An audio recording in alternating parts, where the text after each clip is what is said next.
성경을 읽기 전에 드리는 기도. 성부와 성자와 성령의 이름으로 아멘.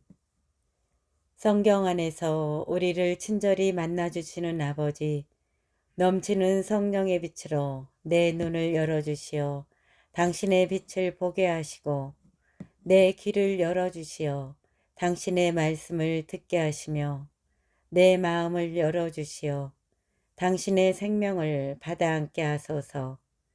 그리하여 말씀의 신비가 얼마나 넓고 높고 깊은지 깨달아 알고 인간의 모든 지식을 초월한 그리스도의 사랑에 대한 뜨거운 감동으로 내 모든 일상생활 가운데 새로운 기쁨과 당신의 능력이 빛나게 하여 주시며 내 모든 교우들과 함께 당신의 영광을 찬미하게 하소서. 아멘. 성부와 성자와 성령의 이름으로 아멘. 에스테르기 1장. 모르도카이의 꿈. 크세르크세스 대왕 통치 제2년 니산달 초하룻날 모르도카이가 꿈을 꾸었다. 그는 베냐민 지파 출신으로 그의 아버지는 야이르, 할아버지는 시므이, 증조부는 키스였다. 수사 성읍에 사는 유다인인 그는 왕궁에서 봉직하는 사람으로 중요한 인물이었는데 바빌론 임금 네부카드네자르가 유다 임금 여코냐와 함께 예루살렘에서 잡아온 포로들 가운데 하나였다. 그가 꾼 꿈은 이러하다. 소리와 소음, 천둥과 지진, 소동이 땅 위에서 일어나고 있었다. 그때 거대한 용 2마리가 서로 싸울 태세를 갖추고 다가오며 크게 으르렁거렸다. 그들이 으르렁거리자 모든 민족들이 의로운 민족을 치려고 전쟁을 준비하였다. 그때는 어둠과 암흑의 날이었으며 환난과 곤궁, 재난과 대소동이 땅 위에서 일어나고 있었다. 의로운 민족 전체는 자신의 불행에 대한 두려움으로 혼란에 빠져 이제는 멸망할 것을 각오한 채 하느님께 부르짖었다. 그러자 마치 작은 샘에서처럼 그들의 부르짖음에서 물 많은 큰 강이 생겨났다.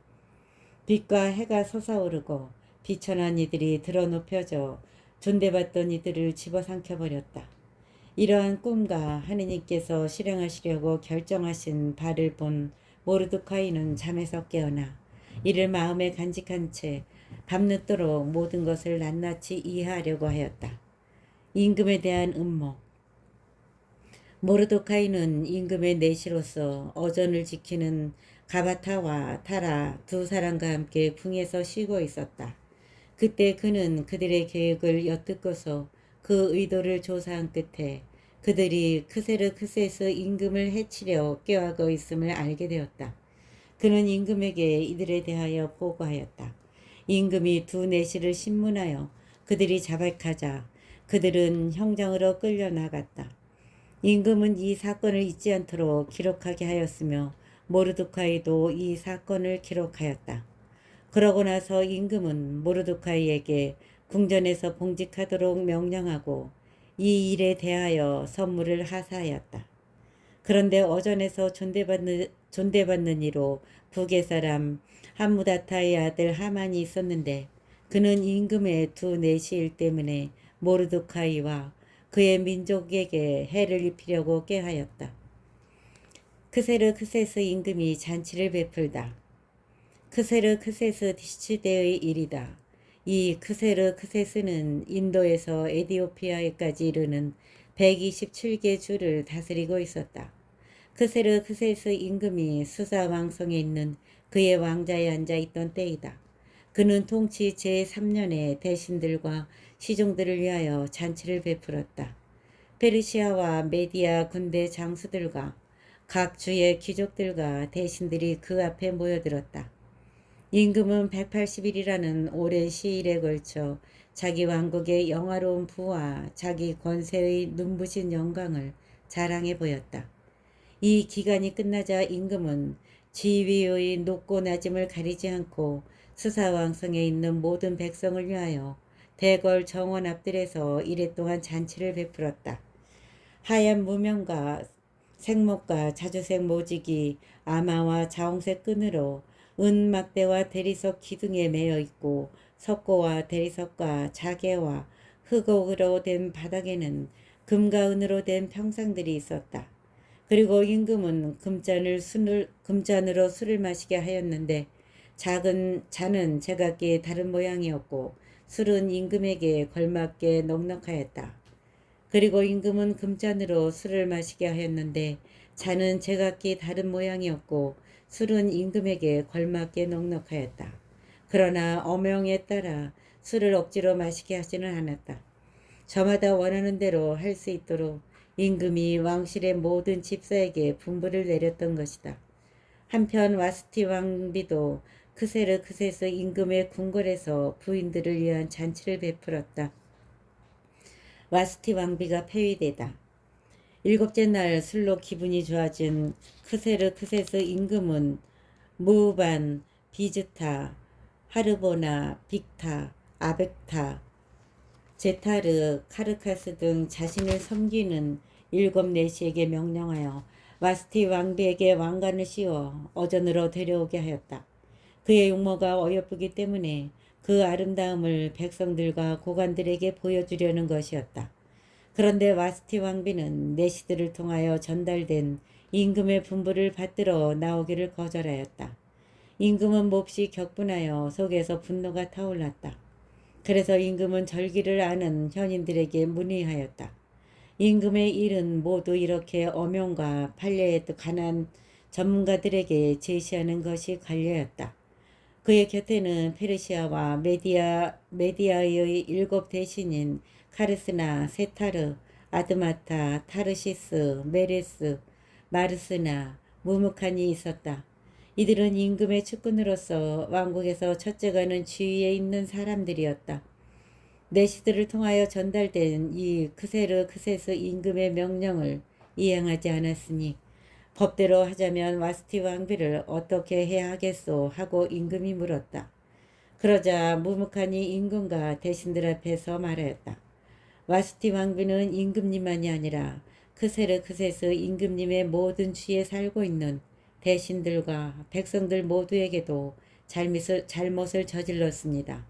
이는 왕비의 일이 모든 부녀자들에게 알려져서 그들이 크세르크세스 임금님의 그들이 크세르크세스 임금님이 와스티 왕비를 어전으로 데려오도록 명령하셨는데도 왕비는 나오지 않았다 하면서 제 남편들을 업신여기게 될 것이기 때문입니다. 그러자 무무칸이 임금과 대신들 앞에서 말하였다. 와스티 왕비는 임금님만이 아니라 크세르크세스 임금님의 모든 주에 살고 있는 대신들과 백성들 모두에게도 잘못을 저질렀습니다.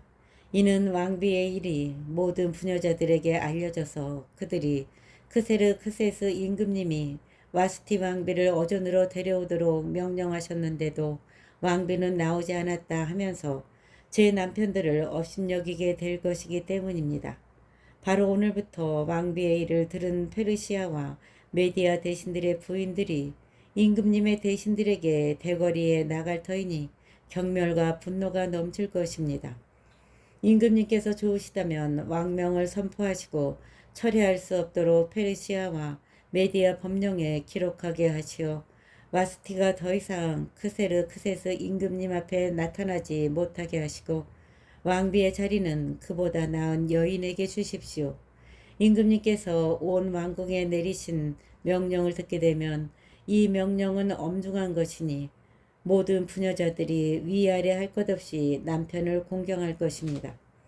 이 제안이 임금과 대신들의 마음에 들었다. 그래서 임금들은 무무칸의 말대로 실행하였다. 모든 남자는 제 집안을 다스려야 하고 자기 민족의 말을 해야 한다는 조서를 임금에게 속한 모든 주에 각 주의 글과 각 민족의 말로 써서 내려보냈다. 2장 에스테르가 왕비가 되다. 이런 일이 있은 뒤 크세르크세스 임금은 분노가 가라앉자 와스티와 그의 행동과 그에게 내린 결정을 다시 생각하게 되었다. 그러자 임금을 모시는 젊은 시종들이 여쭈었다. 임금님을 위하여 용모가 어여쁜 젊은 처녀들을 찾아내게 하십시오. 임금님께서는 왕국의 각 주의 책임관들을 세우시고 용모가 어여쁜 젊은 처녀들을 수사왕성의 후궁에 모아들이게 하시어 궁녀들의 관리인인 임금님의 내시 해계의 관할 아래 두시고 몸단장을 시키게 하신 다음 임금님 눈에 드는 처녀를 와스티 대신 왕비로 삼으심이 좋을 듯합니다. 임금은 그 말이 마음에 들어 그렇게 하였다. 그때 수사왕성에 유다 사람 하나가 있었는데 그의 이름은 모르드카이고 베냐민 지파 사람으로 그의 아버지는 야이르, 할아버지는 시므이, 증조부는 키스였다. 그는 예루살렘에서 끌려온 사람으로서 바빌론 임금 네부카드네자르가 잡아온 유다 임금 여코냐와 함께 포로로 잡혀온 이들 가운데 하나였다. 그는 자기 삼촌의 딸 하다사 곧 에스테르를 맡아 키우고 있었다. 그에게 아버지도 어머니도 없었기 때문이다. 그 처녀는 모습이 아름답고 용모가 어여뻤다. 에스테르의 아버지와 어머니가 죽자 모르드카이는 그를 자기 딸로 맞아들였다. 임금의 분부와 어명이 공포되어 수많은 처녀들이 수사왕성으로 해계의 관할 아래 모아들여질 때 에스테르도 왕궁으로 들어가 궁녀들의 관리인인 해계의 관할 아래 있게 되었다. 이 처녀는 그의 눈에 들어 총애를 받았다. 해계는 서둘러 그에게 몸단장에 쓰는 것들과 음식을 주고 왕궁에서 뽑힌 시녀 7을 배정하여 그와 시녀들을 후궁에서 가장 좋은 방으로 옮겨주었다. 그런데 에스테르는 자기의 민족과 혈통을 밝히지 않았다. 모르드카이가 밝히지 말라고 그에게 명하였기 때문이다. 모르드카이는 에스테르가 잘 있는지 그에게 무슨 일이 일어나는지 알아보려고 날마다 후궁 뜰 앞을 서성거렸다.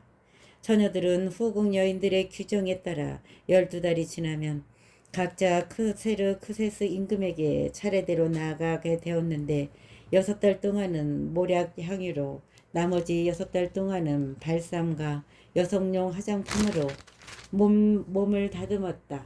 이 기간이 끝나 처녀가 임금에게 들어갈 때면 원하는 것은 무엇이든지 갖추어져 후궁에서 왕궁으로 보내졌다. 저녁에 들어갔다가 아침에 돌아오는데 이때는 네 명부들을 관리하는 임금의 넷이 사스가즈 가늘 아래 다른 후궁으로 들어갔다. 그리고 임금이 그를 좋아하여 직접 호명하지 않으면 더 이상 임금에게 나아가지 못하였다. 마침내 아비하일의 딸로서 사촌 모르드카이의 양녀가 된 에스테르가 임금에게 나아갈 차례가 되었다.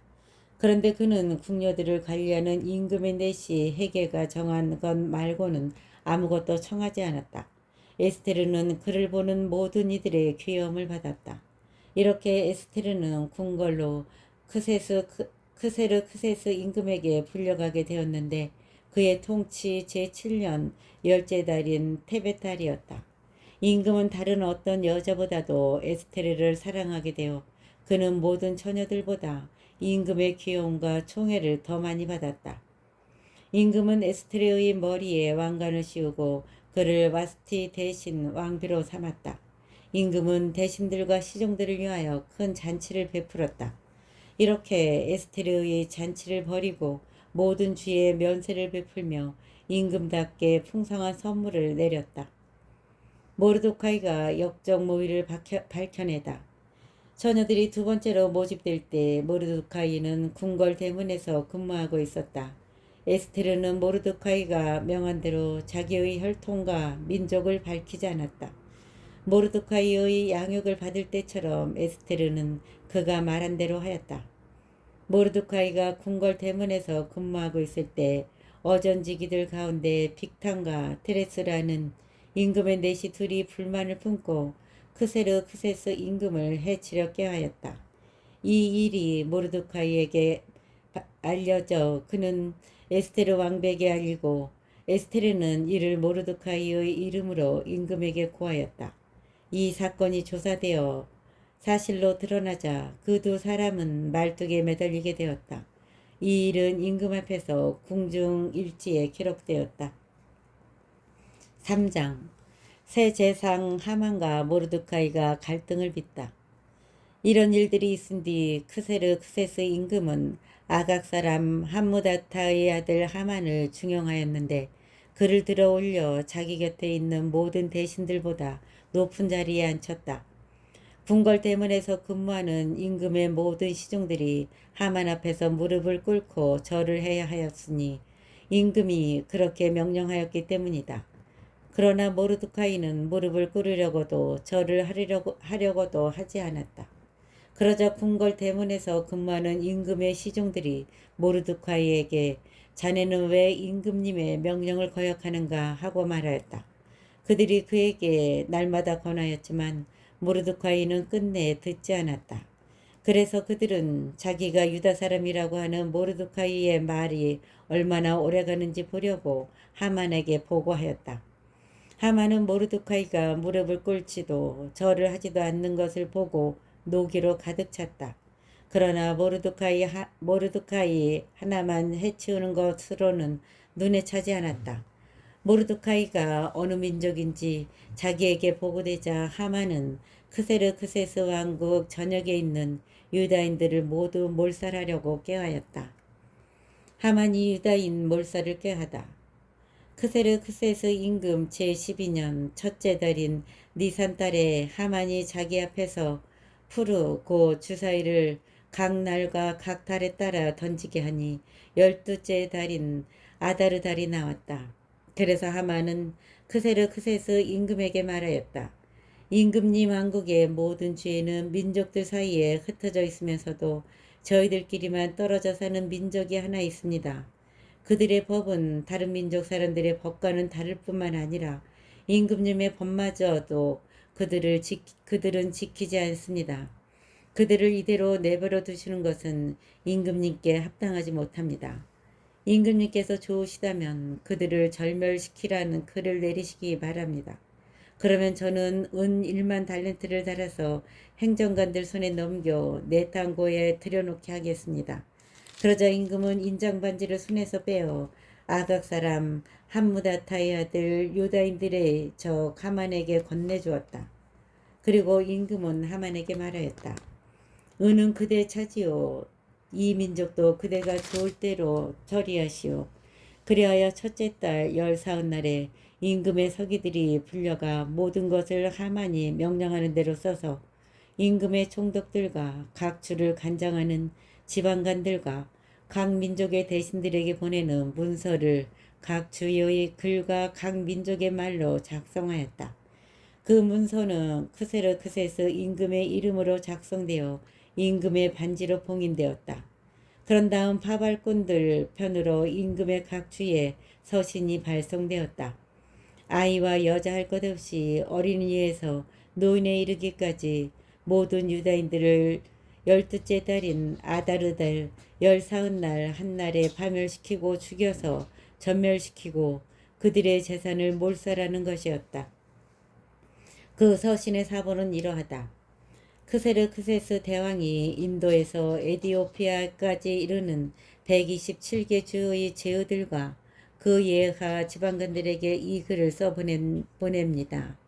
과인은 수많은 민족들을 지배하고 온 세계를 통치하게 되었지만 권력의 오만함으로 방자하게 되지 아니하고 오히려 항상 더욱 온화하고 간대하게 다스려 신민들의 삶을 모든 면에서 어떠한 소란도 없이 안정시키고 왕국을 그 경계선 끝까지 평온하고 마음대로 다닐 수 있게 만들어 모든 사람이 열망하는 평화를 회복하리라 결심한 바 있습니다. 그래서 이를 어떻게 하면 완수할 수 있을는지를 과인의 자문관들에게 문의하였더니 우리 가운데 두드러지게 사려가 깊고 변함없는 호의로 항구한 충성심을 보여주며 왕궁에서 두 번째로 자리를 차지하고 있는 하만이 적대적인 백성 하나가 이 땅의 모든 부족들 사이에 섞여 살고 있는데 자기들의 법으로 모든 민족들을 거스르고 임금들의 명령을 끊임없이 배척하여 우리가 흠잡을 데 없이 수행하고 있는 통치가 정립되지 못하게 하고 있다는 사실을 지적해 주었습니다.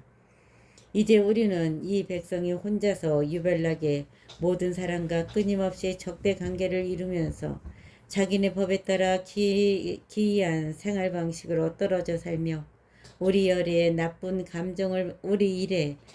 감정을 품고 극악한 짓들을 저질러 왕국의 왕권을 위협하기에 이르렀다는 사실을 깨닫게 되었습니다.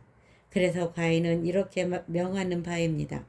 국사를 관장하는 자리에 있으면서 우리에게는 제2의 아버지인 하만이 여러분들에게 보낸 문서에 명기된 자들을 금년 12째 달인 아다르달 19날에 여자와 아이들을 막론하고 모두 인정사정 전혀 볼 것 없이 그들의 원수들의 칼로 뿌리째 절멸시켜 예나 지금이나 적대적인 자들이 단 하루의 저승으로 세차게 떨어져서 앞으로 우리의 국사가 안정과 안녕 속에 수행될 수 있게 하십시오. 그리고 이 문서의 사본이 각 주의 법령으로 선포되고 모든 민족들에게 공포되어 그날에 대비하게 하였다. 파발꾼들은 임금의 분부를 받고 급히 달려나갔다. 어명은 수사왕성에도 선포되었다. 임금과 하만은 술자리를 가졌지만 수사 성읍은 혼란에 빠졌다. 4장 모르드카이가 에스테르의 개입을 요구하다. 모르드카이는 일어나고 있는 일을 모두 알게 되었다. 그리하여 모르드카이는 제 옷을 찢고 자료옷을 입은 다음 재를 뒤집어 쓰고 성읍 한가운데로 가서 대성 통곡을 하였다. 그는 궁궐 대문까지 와서 멈추었다. 자료옷을 입고서는 궁궐 대문을 들어설 수 없었기 때문이다. 각 주에서도 임금의 분부와 어명이 도착한 곳마다 유다인들은 단식하고 울고 탄식하며 크게 통곡하였다. 많은 이들이 자루옷을 입고 제 위에 드러누웠다. 에스테르의 시녀들과 내시들이 와서 에스테르에게 이 일을 알리자 왕비는 경악하여 맞이 않았다. 이어 모르드카이에게 옷가지들을 보내어 자루옷을 벗고 갈아입으라고 하였지만 그는 받지 않았다. 에스테르는 자기 시중을 들도록 임금이 지명해준 내시들 가운데 하나인 하탁을 불러 모르드카이에게 가서 무슨 일이며 이유가 무엇인지 알아보라고 제시하였다. 하탁이 궁궐 대문 앞 성읍 광장에 있는 모르드카이에게로 나아갔다. 모르드카이는 자기가 겪은 모든 일과 하만이 유다인들을 절멸시키는 대가로 내탕고에 내놓겠다고 장담한 은전의 정확한 액수까지 밝혔다. 그리고 그들을 몰살시키도록 수사에 반포된 칙명서의 사본을 그에게 주면서 에스테르에게 보여 사정을 알리게 하였다. 또한 임금에게 나아가 자비를 간청하고 자기 민족을 위하여 사정하라는 당부를 에스테르에게 전하게 하였다. 왕비는 나의 손에서 자랄 당시의 비천하였던 날들을 생각해 보시오. 임금 다음가는 제2인자 하만이 우리에게 죽음을 선포하였고 하느님께 간청하고 하느님께 우리 사정을 말씀드려서 우리를 죽음에서 구하시오. 하탁이 돌아와 에스테르에게 모르도카이의 말을 전하였다. 에스테르는 하탁과 이야기를 하고 나서 모르도카이에게 이렇게 전하라고 명령하였다. 임금님의 모든 시종과 임금님께 속한 모든 주의 백성들이 알고 있는 바와 같이 부름을 받지 않고 안뜰로 임금님께 나아간 자에게는 남자든 여자든 오직 한 가지 법규만이 있으니 곧 사형입니다. 오직 임금님이 황금 왕후를 내밀어 주셔야만 살아날 수 있습니다. 그런데 저는 이미 30일 동안이나 임금님께 들도록 부름을 받지 못한 형편이랍니다. 에스테르의 이 말이 모르드카이에게 전달되자 모르드카이는 에스테르에게 이렇게 전하라고 일렀다. 왕궁에 있다고 모든 유다인들 가운데 왕비만 살아남으리라고 속으로 생각하지 마시오. 그대가 이런 때에 정령 침묵을 지킨다면 유다인들을 위한 해방과 구원은 다른 데서 일어날 것이오. 그러나 그대와 그대의 아버지 집안은 절멸하게 될 것이오. 누가 알겠소? 지금과 같은 때를 위하여 그대가 왕비 자리에까지 이르렀는지. 그러자 에스테르는 모르드카이에게 이렇게 전하라고 일렀다. 가서 수사에 살고 있는 모든 유다인들을 모아 저를 위하여 함께 단식해 주십시오. 사흘 동안 밤이고 낮이고 먹지도 마시지도 마십시오. 저도 마찬가지로 저의 시녀들과 함께 단식하겠습니다. 그러고는 법을 거스르는 것이긴 하지만 임금님께 나아가렵니다. 그러다 죽게 되면 기꺼이 죽겠습니다. 모르드카이는 물러가서 에스테르가 자기에게 부탁한 것을 모두 실행하였다. 모르드카이의 기도. 그리고 주님의 모든 업적을 회상하면서 이렇게 주님께 기도드렸다. 주님, 주님, 만물을 다스리시는 주님, 모든 것이 당신의 권능 안에 있으며 당신께서 이스라엘을 구하고자 하시면 당신을 거스를 자 없습니다. 당신께서 하늘과 땅, 하늘 아래 놀라운 것들을 모두 만드셨습니다. 당신은 만물의 주님, 주님이신 당신께 맞설 자 없습니다. 당신께서는 모든 것을 알고 계십니다. 방자한 하만에게 무릎 꿇고 절하지 않음은 제가 교만해서도 오만해서도 명예를 좋아해서도 아님을 주님 당신께서는 아십니다. 이스라엘의 구원을 위해서라면 그의 발바닥에라도 기꺼이 입맞추었으오리다. 제가 그렇게 행동한 것은 인간의 영광을 하느님의 영광 위에 두지 않으려는 것이었습니다. 저의 주님이신 당신 말고는 아무에게도 무릎 꿇고 절하지 않으오리니 제가 이렇게 함은 교만 때문이 아닙니다. 이제 주 하느님, 임금님, 아브라함의 하느님, 당신의 백성을 돌보아 주소서. 저희를 멸망시키려 눈독을 들이고 예로부터 내려오는 당신의 재산을 파멸시키려 저들이 욕심을 부리고 있습니다. 이집트 땅에서부터 당신 자신을 위하여 속량하신 당신의 몫을 업신여기지 마소서. 저의 간청을 들으시어 당신의 가산을 가엾이 여기시고 저희의 슬픔을 잔치로 바꾸어 주소서. 그리하여 하면 저희가 살아 당신의 이름을 찬양하오리다. 주님, 당신을 찬미하는 이들의 입을 없애버리지 마소서. 온 이스라엘도 힘껏 외쳤다. 죽음이 그들 눈앞에 다가왔기 때문이다. 에스테르의 기도. 에스테르 왕비도 죽음의 공포에 사로잡혀 주님께 피신처를 구하였다. 그는 화려한 의복을 벗고 고뇌와 슬픔의 의복을 입었다. 값진 향료 대신 재와 오물을 머리에 뒤집어 쓰고 자기 몸을 거칠게 다루었으며 즐겨 치장하던 온몸을 헝클어진 머리칼로 덮었다. 그러고 나서 이스라엘의 주님께 이렇게 기도드렸다. 저의 주님, 저의 임금님, 당신은 유일한 분이십니다. 외로운 저를 도와주소서. 당신 말고 도와줄 이가 없는데 이 몸은 위험에 닥쳐 있습니다. 저는 날 때부터 저의 가문에서 들었습니다. 주님, 당신께서 모든 민족들 가운데에서 이스라엘을, 모든 조상들 가운데에서 저희 선조들을 영원한 재산으로 받아들이시고 약속하신 바를 채워주셨음을 들었습니다. 그러나 이제 저희는 당신 앞에 죄를 지었고 당신께서는 저희를 원수들의 손에 넘기셨습니다. 저희가 그들의 신들을 숭배하였기 때문입니다. 주님, 당신께서는 의로우십니다. 그러나 이제 그들은 저희의 쓰라린 종살이로 만족하지 않고 자기네 신상들과 손을 맞잡았습니다. 이는 당신 입에서 나온 규정을 폐기하고 당신 재산을 없애버리며 당신을 찬미하는 이들의 입을 틀어막고 당신 집의 영광과 당신 재단을 치워버리려는 것이며 다른 민족들이 입을 열어 헛된 우상들을 찬양하고 살덩어리뿐인 임금을 영원히 찬탄하게 하려는 것입니다. 주님, 당신의 왕호를 존재하지도 않은 자들에게 넘기지 마소서. 저희의 몰락을 그들이 비웃지 못하게 하시고 오히려 그들의 흉계를 그들 자신에게로 되씌우시어 저희를 거슬러 이 일을 시작한 자를 그 본보기로 삼으소서. 기억하소서. 주님, 저희 고난의 때에 당신 자신을 알리소서. 저에게 용기를 주소서. 신들의 임금님, 모든 권세의 지배자이시여 사자 앞에 나설 때 잘 조화된 말을 제 입에 담아주시고 그의 마음을 저희에게 대적하는 자에 대한 미움으로 바꾸시오. 그 적대자와 동조자들이 끝장나게 하소서. 당신 손으로 저희를 구하시고 주님 당신밖에는 없는 외로운 저를 도우소서. 당신께서는 모든 것을 알고 계시며 제가 무법자들의 영광과 할례받지 않은 자들과 모든 이민족들의 잠자리를 경멸함을 알고 계십니다. 당신께서는 저의 곤경을 하십니다.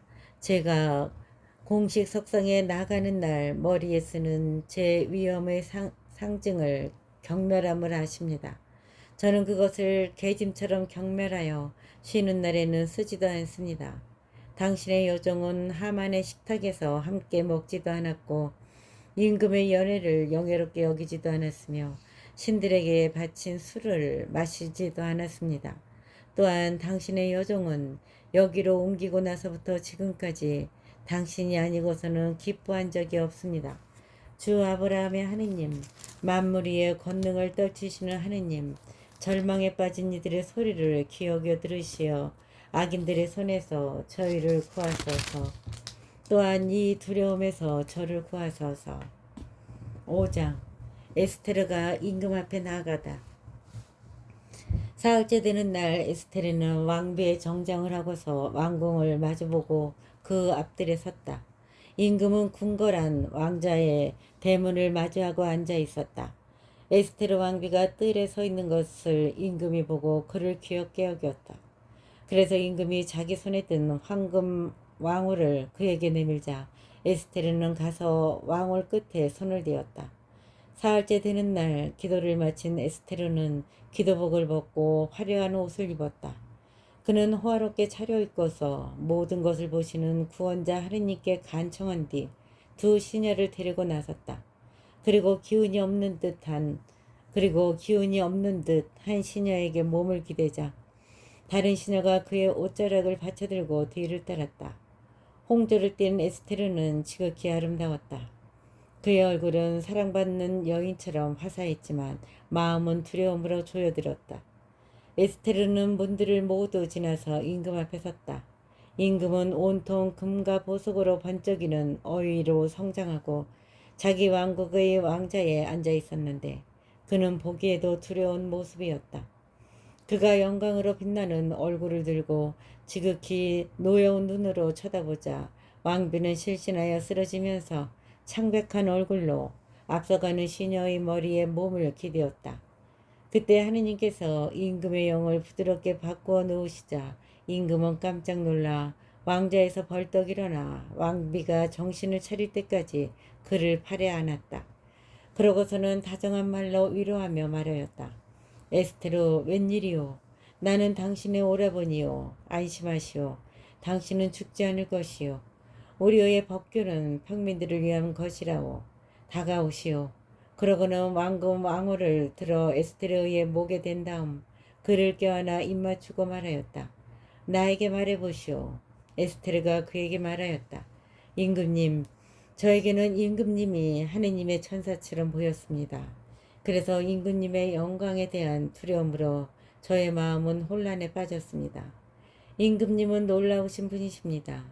임금님, 또한 임금님의 얼굴은 인자하심으로 충만합니다. 에스테르는 이렇게 말하다가 실신하여 쓰러졌다. 그러자 임금은 깜짝 놀라고 그의 시종들은 모두 왕비를 위로하였다. 임금이 그에게 말하였다. 에스테르 왕비 무슨 일이오? 그대의 소원이 무엇이오? 왕국의 반이라도 그대에게 주겠소. 그러자 에스테르가 말하였다. 임금님께서 좋으시다면 제가 하만을 위하여 마련한 연회에 임금님께서 오늘 그와 함께 와주셨으면 합니다. 이에 임금은 에스테르의 말대로 할 테니 하만을 곧바로 데려오너라 하고 분부를 내렸다. 이렇게 해서 임금과 하만은 에스테르가 마련한 연회에 참석하게 되었다. 술을 마시면서 임금이 에스테르에게 말하였다. 그대의 소청이 무엇이오? 그대에게 그대로 이루어질 것이오. 그대의 소원이 무엇이오? 왕국의 반이라도 그대에게 주겠소. 에스테르가 대답하였다. 저의 소청과 저의 소원을 말하라 하십니까?